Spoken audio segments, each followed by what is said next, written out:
Tengo la imagen de dejarla en el cole y, bueno, de verla andando por el pasillo hacia la aula y no darse la vuelta, ¿no? Y pensar, ostras, ¿será la última vez que la voy a ver o no?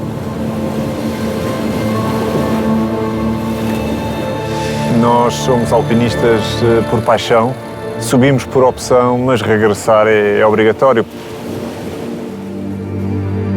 Con apenas 21 añitos y había nacido como una corredora de montaña y de repente este sueño se esfumó. Somos tan egoístas que muchas veces por una cumbre, por una escalada, somos capaces de entregar nuestras vidas.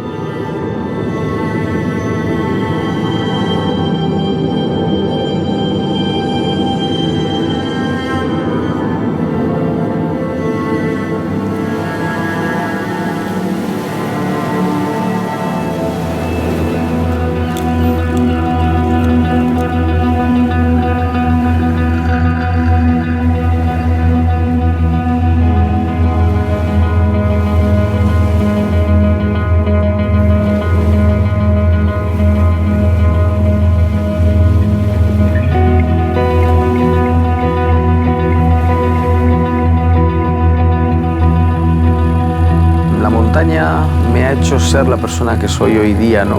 Y me hace crecer constantemente. En mi caso, gracias al monte, a la escalada, ha sido una excusa de viajar por el mundo. Yo vengo de una familia escaladora, de una familia que siempre ha estado unida a la montaña, es donde soy feliz y de hecho mi entrenamiento siempre digo que empieza ya desde que tenía 2, 3 años, ¿no? Eu escalei o Monte Branco pela primeira vez com 16 anos e era francamente inexperiente, eles eram todos mais bem equipados, mais bem preparados, tinham mais experiência. Mas a verdade é que eu consegui chegar lá acima quando alguns deles não conseguiram. E no topo do Monte Branco consegui compreender que o alpinismo era um desporto que me assentava bem, porque é um desporto justo, que só atinge o topo quem se esforça, não é quem é mais velho, quem tem melhores equipamentos. Fue mi primer 3000 a punta alta y bueno, fue un momento que recuerdo con mucho cariño, ¿no? Fue seguramente los momentos más importantes de mi vida. Fue allí que decidí, o nació la voluntad, o el deseo más bien, de escalar el Everest algún día y haya escogido finalmente esta vida, ¿no?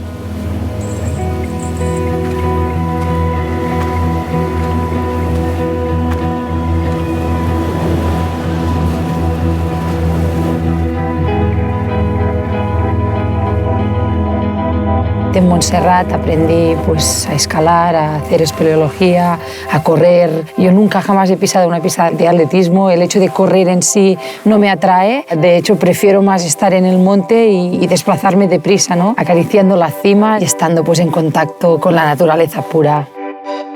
Hice mi primera maratón el siglo pasado, concretamente en el año 1999, fue la maratón de Laneto.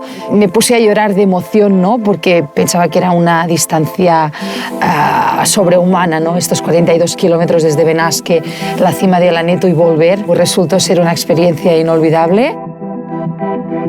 Pocas semanas después de correr esta maratón tuve un accidente de escalada y me rompí el pie izquierdo en 1000 pedazos.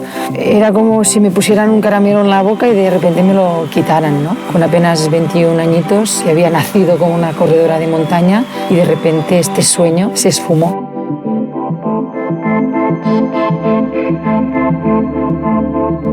Viver em Lisboa é fantástico. Temos um bom clima, temos boas condições para treinar. Uma das coisas que permite é subir literalmente do mar até uma montanha e ver toda a transição morfológica. Às vezes tenho amigos que vivem ao pé da montanha e que não valorizam realmente ter a montanha ali ao lado. Esperam condições perfeitas e só vão quando realmente lhes apetece. Eu estou longe da montanha, portanto, de que quando vou para a montanha vou completamente focado, porque é algo que, à medida que me vou preparando, me vou automotivando e então quando vou para a montanha estou completamente focado e dou o meu melhor. É o mais importante na montanha, é dar o seu melhor, regressar bem. Como é apenas um bónus, a cereja no topo do bolo. A veces sientes rabia, impotencia, según bajamos el día que nos damos la vuelta, pues dices, joder, qué mala suerte, ¿no? Hemos trabajado bien, Llevamos 2 meses aquí, lanzas el campo 4, los 8.000 metros escasos y falta ese último día y no pudo ser. Este año mi intención era subir de campo 4 para arriba, ¿no? Haber disfrutado en primera persona de un ataque a cumbre, ¿no? Haber llegado al balcón, a los 8.400, después a la cima sur y no pudo ser, ¿no? Y hay veces que mi mente se va de nuevo a la montaña, ¿no? A la cordillera del Himalaya. Quiero seguir en esto, ¿no?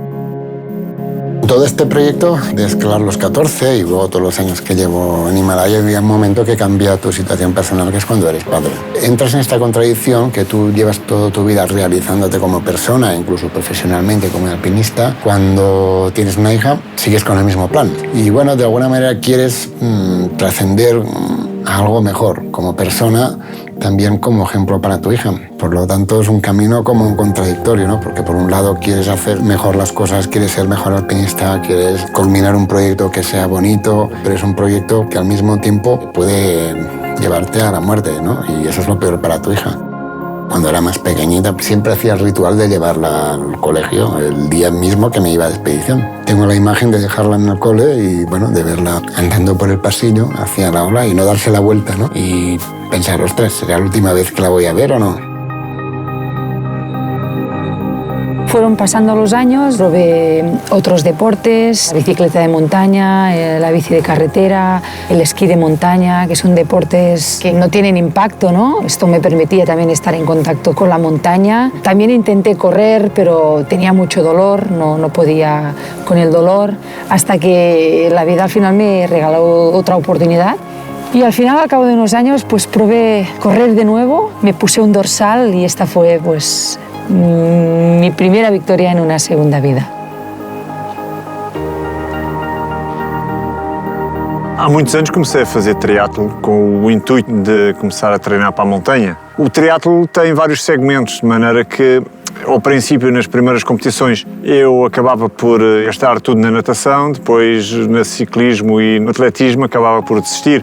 Houve outras alturas que também pecava por defeito. Poupava muito na natação, depois no ciclismo e terminava no atletismo com muita energia. E toda essa maneira de gerir os nossos recursos, o nosso organismo, eu usei isso na montanha. Portanto, subo a 80%, tenho sempre 20% ainda para a descida.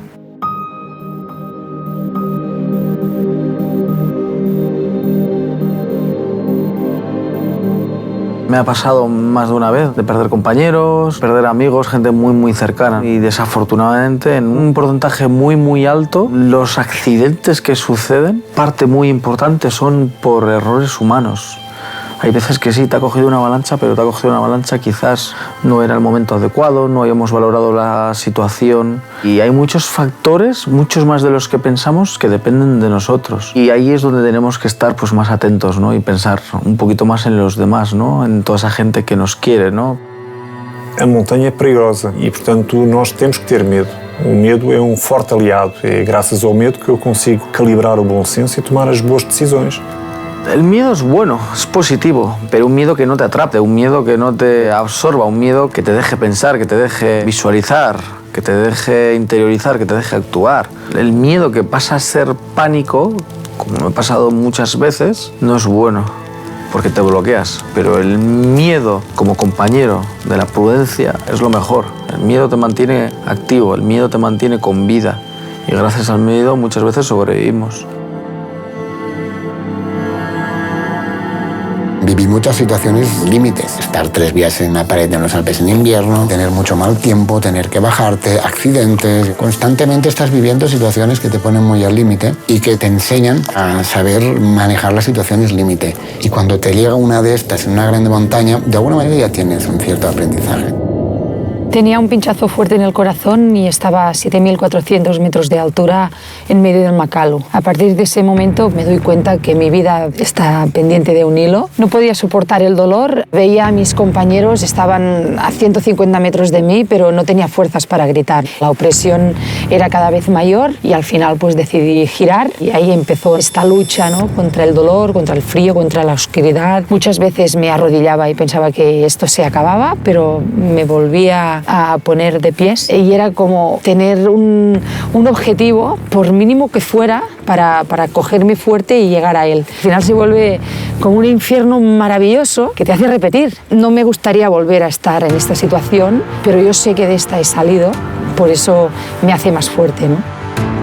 O Everest foi uma experiência extrema, em que a descida já foi num processo de sobrevivência, que durante a noite, ao estarmos cada vez mais lentos, cada vez mais tempo expostos à altitude extrema, cada vez mais cansados, a dada altura optei por parar e tentar aguentar essa noite e que venha o sol para conseguir ver o caminho e não cometer o erro de enganar no caminho e depois já não tenho energia sequer para voltar.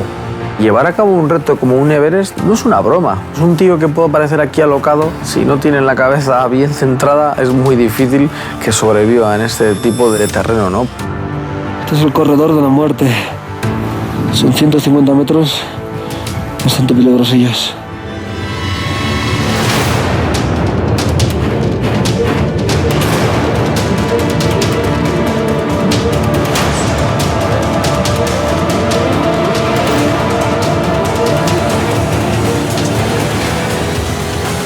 Cuando estamos ya en campo base, en faena, las decisiones se toman al milímetro. Foi uma noite terrível, senti muito frio e a dada altura deixei de sentir frio. Percebi que já não estava a ver a realidade pelos meus olhos, mas sim de fora do meu corpo e sentia que como se estivesse a ser protegido por uma bolha invisível. Quando acordei deste pesadelo, com o sol a aparecer e consegui realmente recuperar física e mentalmente para continuar a descer e buscar a segurança do último acampamento. Cuando tú llegas a lo más alto, no has subido a la montaña. La montaña empieza cuando estás ahí arriba. Cuando estás ahí arriba, ahí es donde uno se da cuenta de cómo están las fuerzas. Ahí arriba es donde de verdad empieza la vida. Hasta ahí se podría decir que hemos ejecutado un 40% de la ascensión. El 60% restante lo ejecutamos cuando ya llegamos a campo base. Y eso se trata de llegar con el equipo que has salido, subes y bajas. Y llegar todo el mundo sano y salvo, ¿no?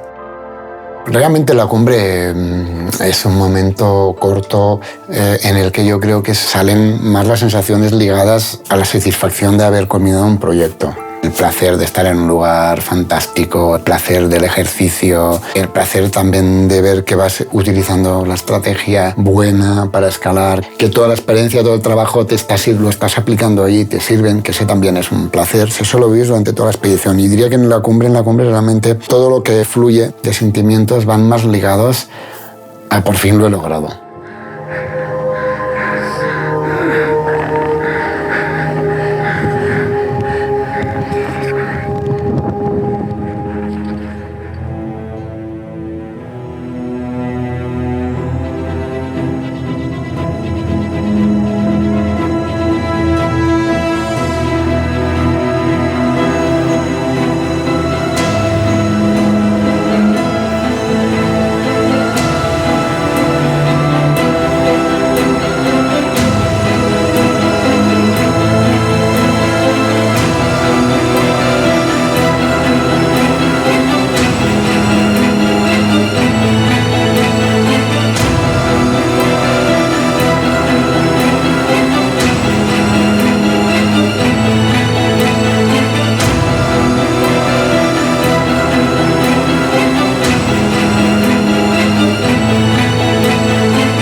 Y el dolor es momentáneo, pero la gloria es eterna. El dolor pues, te puede hacer daño, te puede durar unos minutos, unas horas, unos días, pero el hecho de llegar, de conseguir tus sueños, esto es para siempre, ¿no? Y esto es lo que queda. Aprendí a correr con el dolor. A día de hoy aún noto este pinchazo, ¿no? Que tengo en el pie. Es como un pequeño enemigo que me sigue a todas partes, pero incluso tenemos conversaciones, hablamos y eso es así, ¿no? Hay que aprender también a vivir un poco con el dolor. Aquí nadie regala nada, pero la gloria es para siempre y esto sí que no lo cambio.